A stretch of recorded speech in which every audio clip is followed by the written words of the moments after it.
안녕하세요. 교육대기자TV의 대기자 방종임입니다. 요즘 교육 현장에서 가장 자주 나오는 말, 바로 수행 지옥인데요. 요즘은 정기 중간고사나 기말고사보다 수행평가를 더 힘들어할 정도로 수행에 대한 부담이 많이 나오고 있습니다. 저희 교육대기자TV 앞으로도요, 수행평가 때문에 너무 힘들다. 하루에도 몇 개씩 수행평가를 치르느라 쉬는 시간은 물론 밤잠까지 줄이고 있다는 내용의 메일이 쏟아지고 있는데요. 학부모님들도 날밤 새는 아이로 가족 모두 예민해지고 있다. 이건 아이가 감당할 수 있을 정도가 아닌데 아이 숙제가 아니라 부모 숙제 아니냐. 속상함이 담긴 메일도 오고 있습니다. 급기야 수행평가를 폐지해야 한다는 국민청원까지 올라왔고 현재 청원은 진행 중입니다. 오늘은 기말고사를 마무리한 시점에서 한 학기를 돌아보면서요. 수행평가 부담을 현실적으로 짚어보겠습니다. 과정을 중시한다며 내신 성적의 최대 40%를 수행평가로 하고 있는데 제발 없애달라는 학생들이 많습니다. 여러분, 이 기사 어떻게 보셨나요? 지금의 현실을 말해주는 것 같죠? 하지만 놀라지 마세요. 이 기사는 2019년 9월 기사입니다. 정부는 이때 이렇게 발표했죠. 수행평가의 부담을 줄이기 위해서 수업 때 진행하고 과제형을 줄이겠다고 말이죠. 그런데 최근 교육부는 이런 보도자료를 발표했습니다. 2학기부터 모든 수행평가는 수업 시간 안에서만 진행하고요.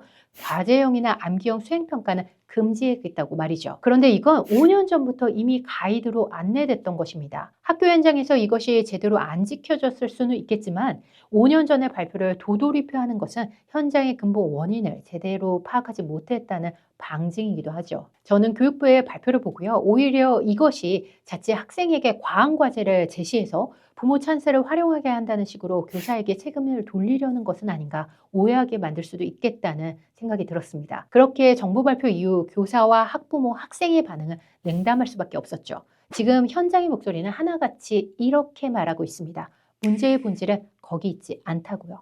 애초에 수행평가는 우리가 놓친 교육의 목적을 달성하기 위한 좋은 의도에서 시작됐어요. 1999년 도입 당시에는요, 목표는 명확했습니다. 단순 암기심 평가의 한계를 넘어서서 사고력과 창의력, 표현력, 그리고 문제 해결력을 보는 과정 중심 평가를 해보자는 취지였죠. 리포트를 작성하게 하거나 실험을 하게 하거나 발표를 하는 등 다양한 방식으로 학생들의 참여도를 이끌어내고 평가를 통해서 학습이 더 깊어지도록 유도하자는 시도였습니다. 사실 지금도요, 이 원래의 목적 자체로는 매우 유의미하다고 저는 생각합니다. 문제를 푸는 속도나 단답형, 정답 맞히기보다는요, 과정을 이해하고 스스로 탐구하게 하고 표현하는 능력은요, 앞으로 우리 아이들이 살아갈 세상에서 미래에서는 더욱 중요한 역량이기 때문이에요. 하지만 문제는요, 그 취지가 입시와 맞물리면서 현장에서 완전히 변질되고 있다는 데 있습니다. 시간이 흐르면서 현실은 완전히 달라졌죠. 교육부는 수행평가의 비중을 내신 성적의 40%까지 확대하고 지필고사는 60%를 넘기지 않도록 하라는 지침을 내렸습니다. 여기에 각 시도교육청은요, 논술형 평가나 서술형 평가를 수행평가 안에 반드시 포함시키도록 권고했고요. 평가 횟수도 여러 차례로 나누어서 진행하도록 배점 기준까지 세부적으로 꼼꼼하게 정해두었습니다. 처음에는 다양한 방식의 평가를 권장한다는 의미였겠지만 이 모든 것이 결국 현장에서는요, 또 다른 과잉 지침, 형식적인 행정 절차로 이어졌죠. 교사들은요, 수업 시간에 맞춰서 수행평가를 기획하고 평가 기준까지 만들고 그 결과를 토대로 개별 학생의 세부 능력 및 특기사항, 이른바 세특을 작성해야 하는 상황에 놓이게 된 것입니다. 그런데 문제는 여기서 끝나지 않습니다. 이러한 세특이 대학 입시, 특히 학생부 종합전형에 그대로 반영되기 때문입니다. 즉 단순한 수업 평가였던 수행평가가요, 어느새 입시와 직결된 또 하나의 평가 지표가 된 것입니다. 0.1점 차이로 내신 등급이 갈리는 경우가 왕왕 생기면서 수행평가에서 단 1점도 감점되지 않으려 부담감을 갖는 학생들이 굉장히 많아진 것입니다. 중등교사노조 2,500명을 대상으로 한 설문조사 결과에서도 그대로 나타나는데요. 선생님 약 60%가 수행평가에 대해서 평가를 위한 평가다, 형식적인 평가라고 답했습니다.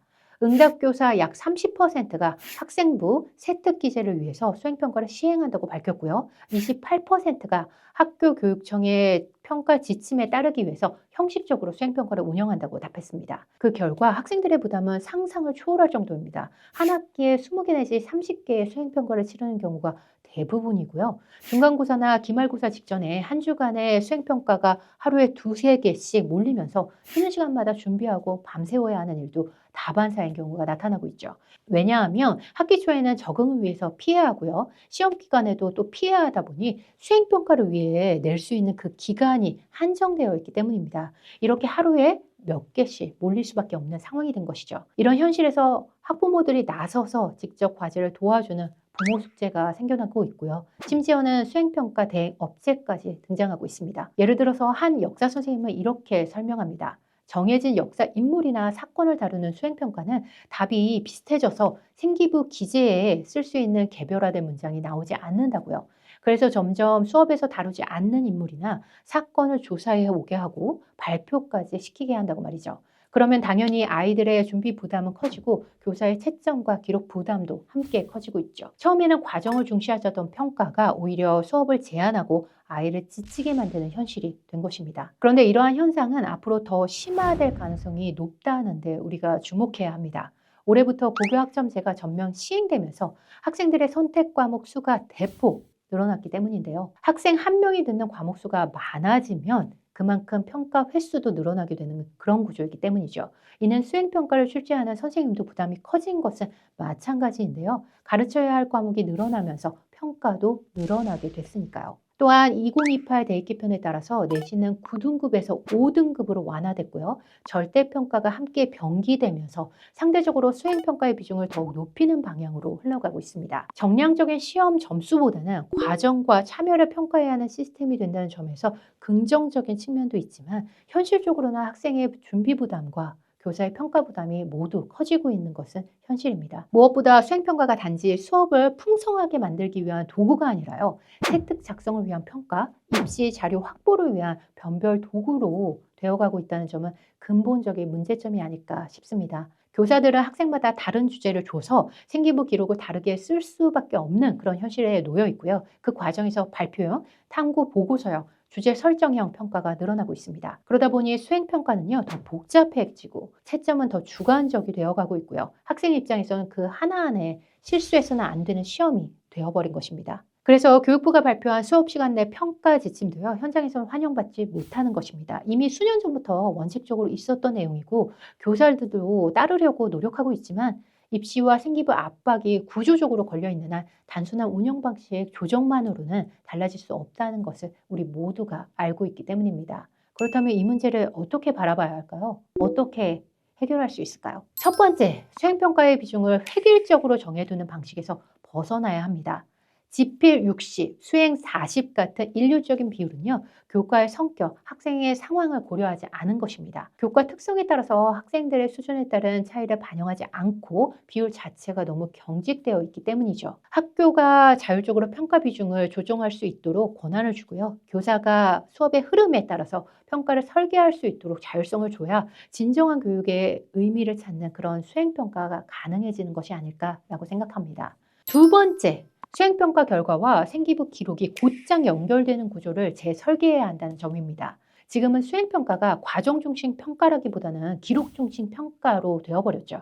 학생과 교사가 모두 생기부의 한 줄을 위해서 평가를 준비하는 구조 속에서는요, 그 평가가 아이의 성장을 진짜로 반영한다고 보기는 어려울 것입니다. 이 부분을 해결하려면요, 세특 기재 방식을 간소화하거나 일정 기준 이상이면 우수 또는 참여 우수와 같은 정량적인 루브릭으로 간단히 반영하는 방식도 검토해 볼 수 있다고 생각합니다. 무엇보다도 평가를 입시에서의 변별 수단으로만 쓰는 방식, 그 방식을 넘어서야 합니다. 입시 중심의 세특 구조, 획일적인 평가 지침, 절대적인 기록 압박에서 벗어나지 않으면요, 수행평가를 줄이거나 없앤다고 해도 또 다른 방식의 과제가 생길 것입니다. 마지막으로 사교육 대행을 방지하기 위한 대책도 꼭 필요합니다. AI를 활용한 표절 관점의 시스템이나 디지털 포렌식 기능을 도입해서 평가가 실제 학생의 노력으로 만들어졌는지 확인하고요. 대행이나 대리 작성이 적발됐을 경우에는 성적을 무효화하는 그런 조치가 반드시 필요합니다. 결국 수행평가 자체를 문제 삼는 것은 아닙니다. 수행평가가 입시 수단이 되어버린 지금의 구조, 세특 중심의 기록 시스템, 그리고 교사 자율성이 제한된 현장, 과잉 지침과 상대평가 체제까지 이 모든 요소들이 얽혀 있는 것이 진짜 문제입니다. 수행평가 자체는요, 교육적으로는 의미 있는 제도라고 생각합니다. 실제 문제 상황을 해결해 보려는 그런 능력, 탐구하고 표현하는 과정, 다른 사람의 발표를 듣고 피드백하는 그런 태도까지 모두 담을 수 있는 소중한 교육 도구죠. 하지만 그 도구가 입시 무기로 쓰이게 되면 아이들에게는 지옥 같은 부담이 되고요. 교사에게는 수업을 가로막는 행정 절차가 될 뿐입니다. 이제는 그 악순환을 끊어야 할 때입니다. 교육부는 단기적인 지침 조정보다는요, 고교학점제 이후에 늘어난 선택 과목 구조를 다시 보고 상대평가 기반 입시 시스템도 한번 살펴보고요. 세특 중심의 평가 체제를 근본적으로 한번 확인해보는 이런 부분에 나서야 할 때라고 생각합니다. 그리고 우리는 그 시작을 평가가 아닌 교육, 점수가 아닌 성장에서 출발해야 합니다. 교육대 기자 TV는요, 앞으로도 현장의 목소리를 담고 제도의 맹점을 짚어가면서 우리 아이들이 웃을 수 있도록 그런 교육을 만들기 위해서 최선을 다하겠습니다. 함께해 주셔서 감사합니다. 대기자 TV